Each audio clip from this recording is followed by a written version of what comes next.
जय माँ काली मित्रों, आपका मेरे चैनल माँ काली महाकाल शक्ति उपासना में स्वागत है। मित्रों, अगर आप मेरे चैनल पर नए हैं तो मेरे चैनल को सब्सक्राइब कीजिए, लाइक कीजिए, शेयर कीजिए। साथ ही नोटिफिकेशन बेल को भी प्रेस कीजिए, जिससे मेरी आने वाली वीडियोस का नोटिफिकेशन आपको तुरंत मिल जाए। मित्रों, आज का जो विषय है वो विषय ये है कि आप स्वयं पता करें कि आपके ऊपर कौन सी शक्ति आती है। बहुत से लोगों के ये प्रश्न होते हैं जो बार बार मुझसे कमेंट में पूछते रहते हैं कि हम ये नहीं जानते कि हमारे ऊपर कौन सी शक्ति आती है, शक्ति सकारात्मक है या नकारात्मक है। ऐसी परिस्थिति में वो बहुत कंफ्यूज रहते हैं, इधर उधर भागते भी हैं, लेकिन उनको फिर भी अपनी समस्या का कोई भी हल प्राप्त नहीं होता है।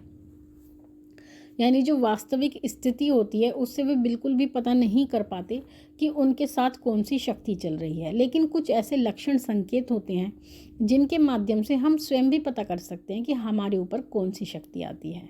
देखिए, शक्तियाँ सभी को आती हैं।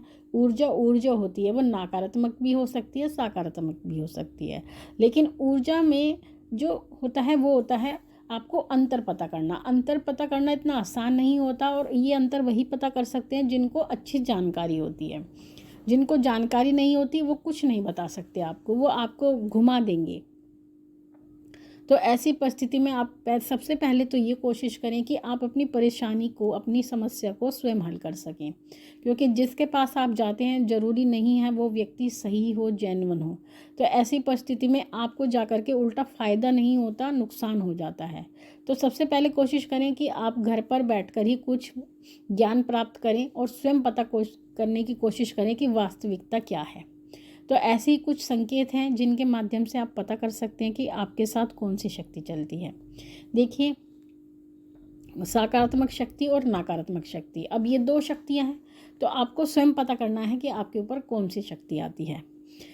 देखिए, जब भी कोई नकारात्मक शक्ति आपके शरीर में आती है तो ऐसी परिस्थिति में आपके हाथ पैर मुड़ जाते हैं, यानी आपकी उंगलियां मुड़ जाती हैं, आपके हाथ पैर टेढ़े हो जाते हैं।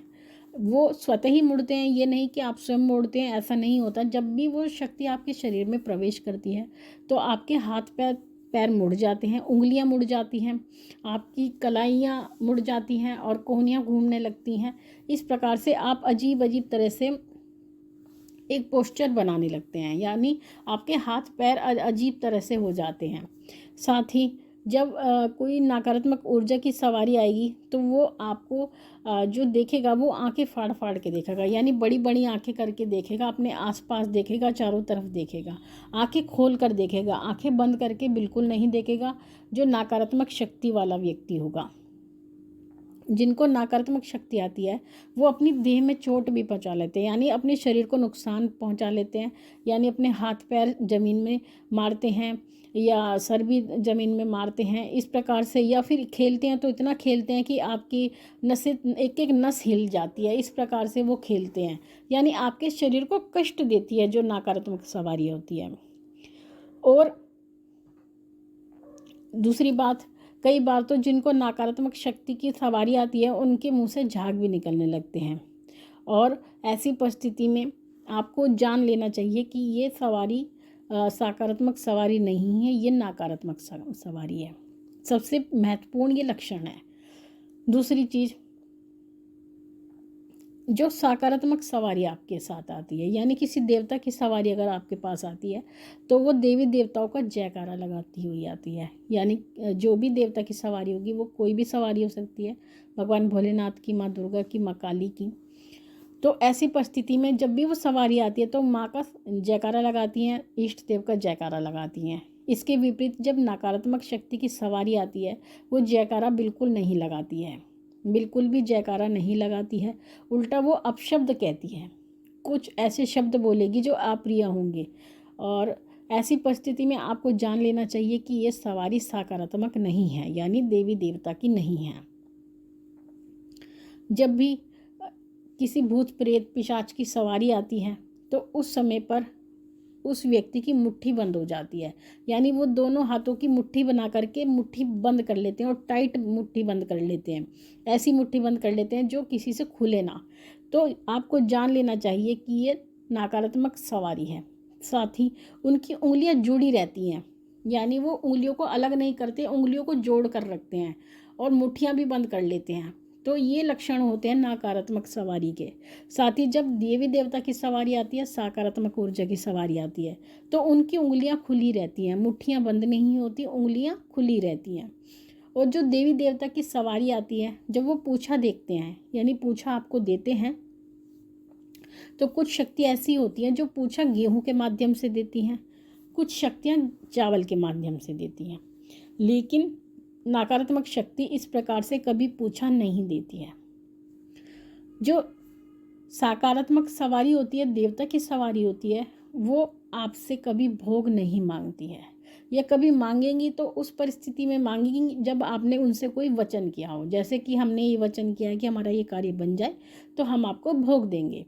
क्योंकि अगर ऐसा होता है, कई बार हम भोग का वचन कर लेते हैं और अगर हम वो भोग नहीं देते हैं तो हमारा कार्य अटक जाता है, यानी वो कार्य तो बन जाता है लेकिन अगला कार्य हमारा अटक जाता है।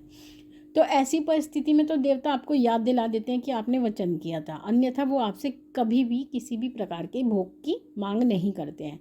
जबकि जब नकारात्मक ऊर्जा की जो सवारी आती है, वो आपको हमेशा एक नई नई बात बताएंगे, आपसे हमेशा भोग मांगेंगे, आपसे कहेंगे हमें शराब चाहिए, हमें अंडा चाहिए, हमें मुर्गा चाहिए, चौराहे पे ये रखाओ, चौराहे पे वो कराओ, वहाँ पर मुर्गा रखाओ, वहाँ पर बकरा रखाओ। आपको ऐसी ऐसी नई नई बातें बताएंगे और लोग करते हैं। जिनके घर में इस प्रकार की सवारियाँ आती हैं, वो उनके कहने पर ऐसे ऐसे कार्य करते हैं, लेकिन वो करते करते थक जाते हैं। लेकिन उनकी जो डिमांड होती है वो कभी पूरी नहीं होती है, क्योंकि मैंने स्वयं ये बातें सुनी हैं अपने कानों से।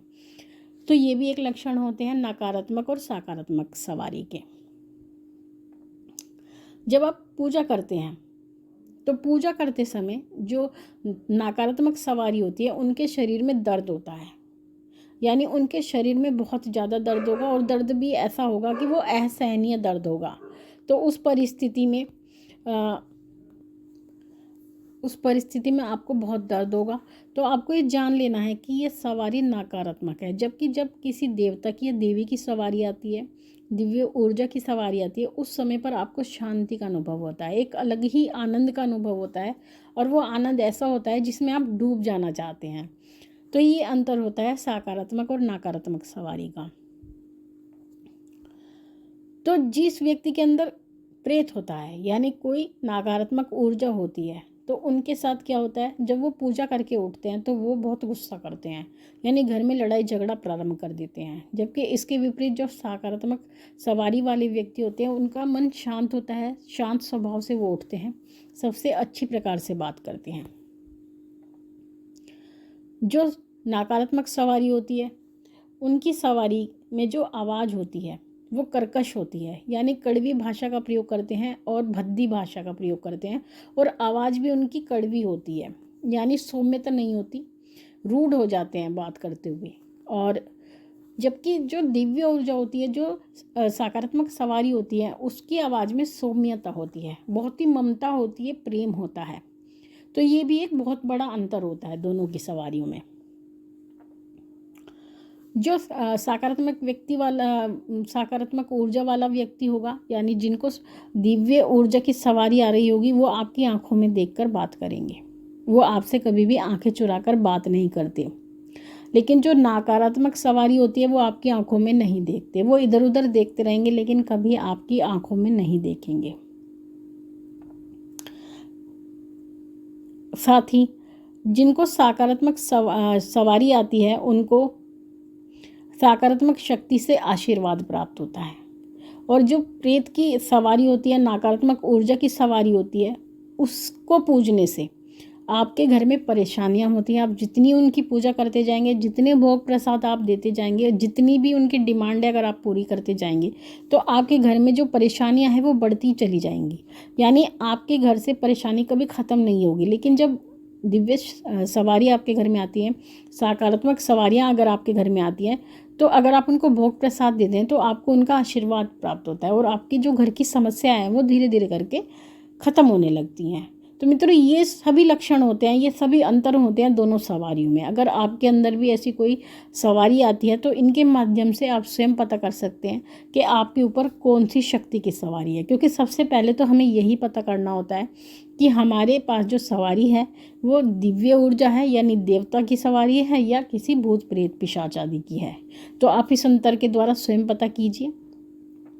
आशा करती हूँ आपको ये जानकारी अच्छी लगी होगी। माँ भगवती से यही प्रार्थना करती हूँ कि वो आपके भंडारे भरती रहे, आपकी सभी मनोकामनाओं को पूर्ण करती रहे। आपसे फिर मिलती हूँ अपनी अगली वीडियो में। तब तक के लिए जय महाकाली, जय महाकाल।